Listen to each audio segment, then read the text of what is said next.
Hi hello ನಮಸ್ಕಾರ. ನಾನು ನಿಮ್ಮ ಪವನ್ ಕೆ ಲಕ್ಷ್ಮೀಕಾಂತ್ ಮಾತಾಡ್ತಾ ಇರೋದು. ಇವತ್ತು ದರ್ಶನ್ ಅವ್ರ ಬಗ್ಗೆ ಮಾತಾಡೋಣ ಅಂತ ಅಂದ್ಕೊಂಡೆ. ಯಾಕಾಗಿ ಅಂದರೆ, ಹೌದು, ಹಿಂದೆ ಏನೋ ಒಂದು ಘಟನೆ ಆಗೋಗಿದೆ. ಯಾರು ರೇಣುಕಾಸ್ವಾಮಿ ಅನ್ನೋ ಒಬ್ಬ ಅವ್ರ ಅಭಿಮಾನಿನೇ ಅಚಾತುರ್ಯವಾಗಿ ಒಂದು ಘಟನೆ ನಡೆದು ಕೊಲೆ ಆಯಿತು. ಈಗ ಜೈಲಲ್ಲಿದ್ದಾರೆ ಪರಪ್ಪನಗರದಲ್ಲಿ. ಈ ದೇಶದ ಸಂವಿಧಾನ ಒಂದು ಮಾತು ಹೇಳುತ್ತೆ, ನಿಮ್ಮ ತಪ್ಪು ನಿಮಗೆ ಗೊತ್ತಾಯಿತು ಅಂದರೆ, ನೀವು ಪಶ್ಚಾತ್ತಾಪ ಪಟ್ಟಿದ್ದೀರಾ ಅಂದರೆ ನೀವು ಶಿಕ್ಷೆಯಿಂದ ಹೊರಗೆ ಬರ್ಬೋದು. ನಿಮ್ಗೆ ಅದೇ ಪಶ್ಚಾತ್ತಾಪನೇ ದೊಡ್ಡ ದೊಡ್ಡ ಶಿಕ್ಷೆ ಅಂತಂದು ಈ ದೇಶದ ಸಂವಿಧಾನ ಹೇಳುತ್ತೆ.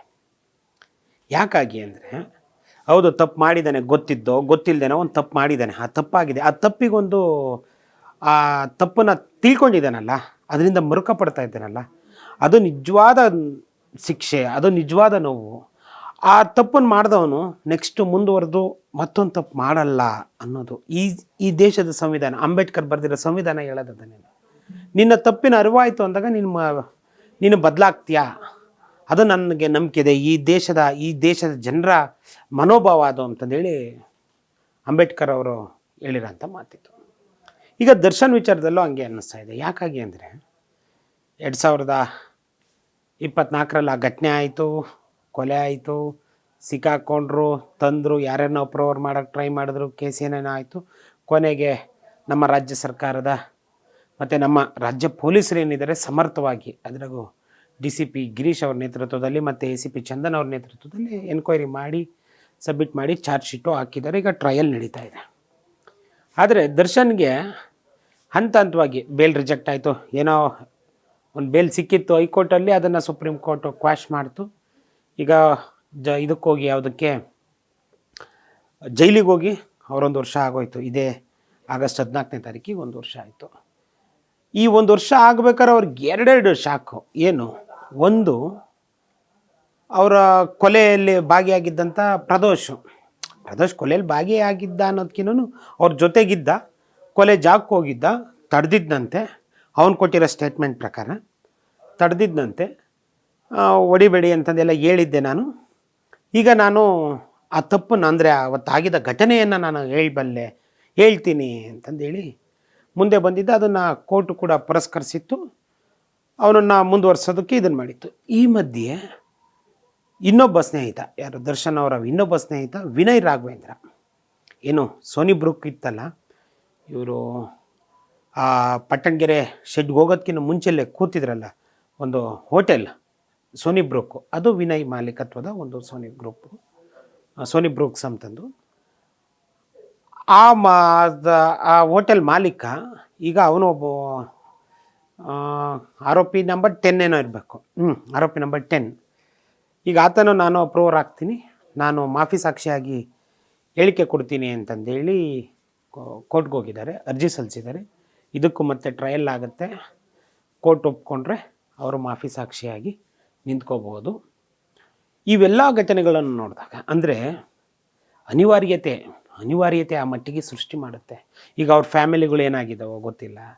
ದರ್ಶನಿಗ ಕೈಗೆ ನಾಳೆ ಟ್ರಯಲ್ ಆಗೋ ತನಕ ಇನ್ನೇನು ಜಾಮೀನು ಸಿಗೋಲ್ಲ. 1 ವರ್ಷ ತನಕ ಅವ್ರಿಗೆ ಜಾಮೀನಿಲ್ಲ, ಯಾರಿಗೆ, ದರ್ಶನ್ ಅವ್ರಿಗೆ. ಯಾಕೆ, ಸುಪ್ರೀಂ ಕೋರ್ಟು ಸ್ಟ್ರಿಕ್ಟಾಗಿ ಹೇಳಿದೆ, ನೋಡಪ್ಪ, ಟ್ರಯಲ್ ಮುಗಿಯೋ ತನಕ ನೀನು ಎಲ್ಲೂ ಜಾಮೀನಿಗೆ ಅಂತ ಹೋಗಿ ಕೂಡ್ದು ಅಂತಂದೇಳಿ ಸುಪ್ರೀಂ ಕೋರ್ಟು ಕ್ಲಿಯರ್ ಕಟ್ಟಾಗಿ ಹೇಳಿ ಕಳಿಸಿದೆ. ಈಗ ಇರೋರು ಎಲ್ಲರಿಗೂ ಏನು, ಯಾರೋ ಅದು 17 ಜನ ಆರೋಪಿಗಳಿದ್ದು 17 ಜನಕ್ಕೂ ಅದು ಬಿಸಿ ತಟ್ಟಿದೆ. ಹಾಗಾಗಿ ಇದು ಬೇಗ ಮುಗಿಬೇಕು, ಈ ಟ್ರಯಲ್ ಬೇಗ ಮುಗಿಬೇಕು ಅನ್ನೋ ಕಾರಣಕ್ಕಾಗಿಯೇ ಏನೋ ಈಗ ಇಬ್ಬರು ಮಾಫಿ ಸಾಕ್ಷಿಯಾಗಿ ಎರಡನೇವರು ವಿನಯ್ ರಾಘವೇಂದ್ರ ಕೂಡ ಮುಂದೆ ಬಂದಿದ್ದಾರೆ. ಇದೊಂದು ಹಂತಕ್ಕೆ. ಯಾಕೆ ಅಂದರೆ, ತಾನು ಸುಭದ್ರವಾಗಿ ನಿಂತ್ಕೊಂಡಾಗ ತನ್ನ ಜೊತೆ 10 ಜನ ಇರ್ತಾರೆ. ತಾನು ಸಮಸ್ಯೆಯಲ್ಲಿ ಸಿಲುಕಿ ಏಕಾಂಗಿಯಾಗಿ ನಿಂತಾಗ ಒಬ್ಬೊಬ್ಬರೇ ಹಂತವಾಗಿ ಹೋಗ್ತಾರೆ ಅನ್ನೋದಕ್ಕೆ ದರ್ಶನ್ ಅವ್ರಿಗಿದ್ದ ನಿದರ್ಶನ. ಇದು ದರ್ಶನ್ ವ್ಯಕ್ತಿತ್ವ ಅಥವಾ ಅವ್ರ ಸಿನಿಮಾ ಮತ್ತೊಂದು ಮಗದೊಂದಲ್ಲ, ಅವರನ್ನು ಏಳ್ಸೋಂಥದ್ದೇನಿಲ್ಲ. ದರ್ಶನ್ ಪ್ರಬುದ್ಧವಾಗಿ ನಟನೆ ಮಾಡ್ತಿದ್ದಂಥವ್ರು, ತನ್ನದೇ ಕಾಲ ಮೇಲೆ ತಾನು ನಿಂತ್ಕೊಂಡು ಈ ರಾಜ್ಯದಲ್ಲಿ ತಂದೆ ಆದ ಒಂದು ಫ್ಯಾನ್ ಬೇಸನ್ನು ಮಾಡಿಕೊಂಡು ಸಿನಿಮಾಗಳನ್ನ ಮಾಡಿದಂಥವ್ರು. ಬಾಕ್ಸ್ ಆಫೀಸ್ ಸುಲ್ತಾನ ಅಂತಂದೇಳಿ ಅವರಿಗೆ ಒಂದು ಅಭಿಮಾನಿಗಳು ಟೈಟ್ಲುಗಳು ಕೊಟ್ಟಿರೋಂಥದ್ದು ನಾವು ಕೇಳಿದ್ದೀವಿ. ಮತ್ತು ದರ್ಶನ್ ಕೂಡ ಎಲ್ಲೂ ಕೂಡ ತಮ್ಮ ವ್ಯಕ್ತಿತ್ವದ ವಿಚಾರದಲ್ಲಾಗಲಿ ಮತ್ತು ಮತ್ತೊಂದು ಮಗದೊಂದಲ್ಲಾಗಲಿ ಅವ್ರು ಎಡವಟ್ಟು ಮಾಡ್ಕೊಂಡಿದ್ದಿದೆಯಲ್ಲ, ಅದನ್ನು ತಿದ್ಕೊಳ್ದೇ ಇರೋದಿದೆಯಲ್ಲ, ಅದು ಮತ್ತೆ ಮತ್ತೆ ಮರುಕಳಿಸೋ ರೀತಿ ಆಯಿತು. ಈಗ ಅವ್ರ ವೈಫ್ ವಿಚಾರವಾಗಿ ಆಗಿದ್ದ ಘಟನೆ, ಅದಾದಮೇಲೆ ಮೀಡಿಯಾದವ್ರ ಜೊತೆ ಆಗಿದ್ದ ಘಟನೆಗಳು, ಮತ್ತು ಒಂದು ಆಕ್ಸಿಡೆಂಟ್ ಕೇಸು, ಅದಾದಮೇಲೆ ಈ ಕೇಸು. ಬದಲಾಗಬೇಕು ದರ್ಶನ್ ಅವರು, ಬದಲಾಗ್ತಾರೆ. ಯಾಕೆಂದರೆ ಸಹಜವಾಗಿ ಮನುಷ್ಯ ವಯಸ್ಸಾದಂತೆ ಅನುಭವಗಳು ಹೆಚ್ಚಾಗ್ತಾ ಹೋಗ್ತವೆ. ಪ್ರತಿದಿನವೂ ಕಲಿಯುವಂಥದ್ದಿರುತ್ತೆ, ನಮಗೂ ಇರುತ್ತೆ, ನಿಮಗೂ ಇರುತ್ತೆ, ಪ್ರತಿಯೊಬ್ಬರಿಗೂ ಇರುತ್ತೆ. ಅದು ದರ್ಶನ್ ಅವರು ಕೂಡ ಹೊರ್ತೇನಲ್ಲ. ಹೀಗಾಗಿ ದರ್ಶನ್ಗೆ ಈಗ ಒಂದು ಸಾರಿ ಈ ಘಟನೆಗಳನ್ನು ನೆನೆಸ್ಕೊಂಡಾಗ ಅದು ನೆನಪಿಗೆ ಬರುತ್ತೆ ಅಂತ ಅಂದ್ಕೊಂಡು, ಆದರೂ ಒಂದು ಹಂತಕ್ಕಂತೂ ದರ್ಶನ್ನು ಅಡ್ಡಗತ್ರಿಯಲ್ಲಿ ಸಿಗಾಕೊಂಡಂಗಾಯ್ತು. ಒಂದು ಕಡೆ ಸ್ನೇಹಿತರೂ ಕೈ ಹಿಡಿತಾ ಇಲ್ಲ. ಓಕೆ, ಈಗ ಮಾಫಿ ಸಾಕ್ಷಿಯಾಗಿ ಬೇಗ ಟ್ರಯಲ್ ಆಯಿತು ಅಂದರೆ ನಾಳೆ ದಿನ ದರ್ಶನ್ ಅವರ ಹಲ್ಲೆ ಮಾಡಿರೋದೊಂದು ಬಿಟ್ಟರೆ ಅವರನ್ನು ಕರ್ಕೊಬಂದಿರೋ ವಿಚಾರವಾಗಿ ನೇರವಾಗಿ ಇನ್ವಾಲ್ವ್ಮೆಂಟ್ ಏನಿಲ್ಲ ದರ್ಶನ್ದು. ಪವನ್ ಮತ್ತು ಪವಿತ್ರ ಗೌಡ ಅವ್ರದ್ದೇ ವಿಚಾರಣೆ ಬರೋವಂಥದ್ದು. ಹೀಗಿದ್ದಾಗ ದರ್ಶನ್ ಅವ್ರಿಗೆ ಬೇಲ್ ಕ್ಯಾನ್ಸಲ್ ಆಗಿತ್ತು. ಇಲ್ಲಿ ಸುಪ್ರೀಂ ಕೋರ್ಟಲ್ಲಿ ಫಸ್ಟ್ ಬೇಲ್ ಕ್ಯಾನ್ಸಲ್ ಆಯಿತು.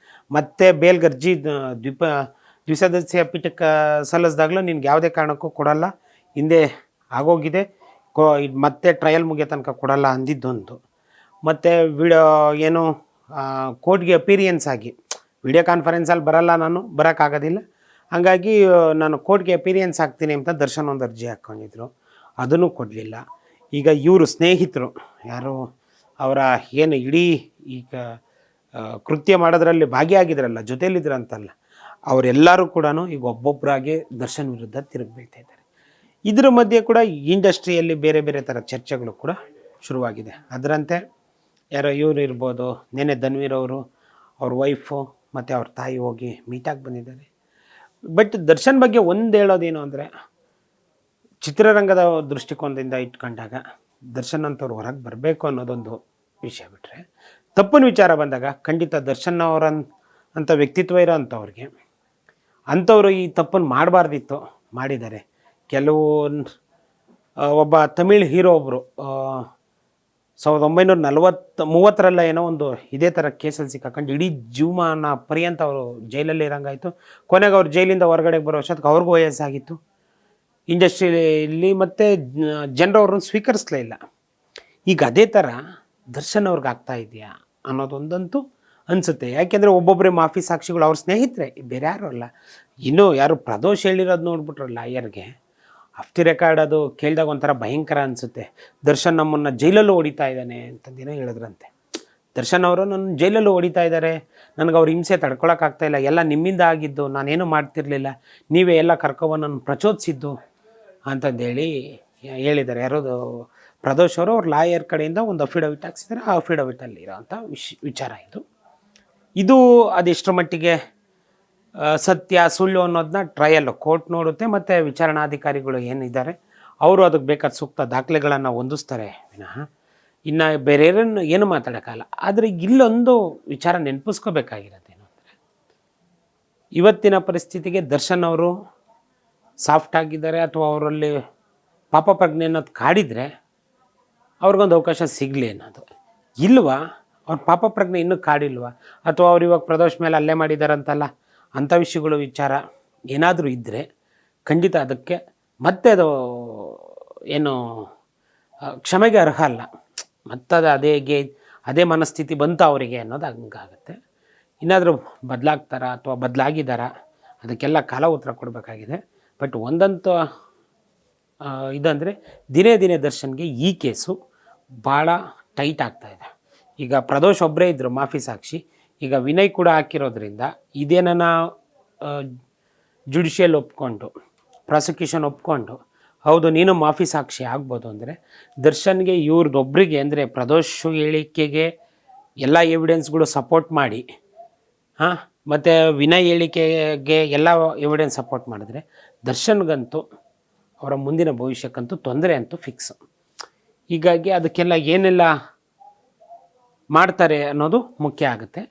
ಈಗ ಸದ್ಯಕ್ಕೆ ಅವ್ರ ಲಾಯರ್ಗಳೇನು ಮಾಡ್ತಾರೆ ಅನ್ನೋದು ವೆರಿ ಇಂಪಾರ್ಟೆಂಟ್ ಆಗುತ್ತೆ. ಅವ್ರು ಏನೇ ಆಗಲಿ ಒಳ್ಳೇದಾಗಲಿ, ಅದರಿಂದ ಆಗಲಿ ಅವರ ಅಭಿಮಾನಿಗಳಾಗಲಿ ಅಥವಾ ಇನ್ನೊಬ್ಬರು ಮತ್ತೊಬ್ಬರಾಗಲಿ ಅವ್ರಿಗೊಂದು ಇದಿದೆಯಲ್ಲ, ಏನು ಅಂಧತ್ವ ಆಗಿರ್ಬೋದು ಅಥವಾ ಒಂದು ವ್ಯಕ್ತಿಯನ್ನು ಕೊಲೆ ಮಾಡುವಷ್ಟು ಕ್ರೂರತನ ಇದೆಯಲ್ಲ, ಅದವರ ಯಾರಲ್ಲೇ ಇದ್ರೂ ಅದು ಅಳಿಸೋಗ್ಲಿ ದರ್ಶನ್ ಅವ್ರ ನಿದರ್ಶನದಿಂದ ಅಂತಂದು ಹೇಳ್ತಾ ಇದ್ದೀನಿ ಅಷ್ಟೇ. ಇದಿಷ್ಟು. ನಮಸ್ಕಾರ.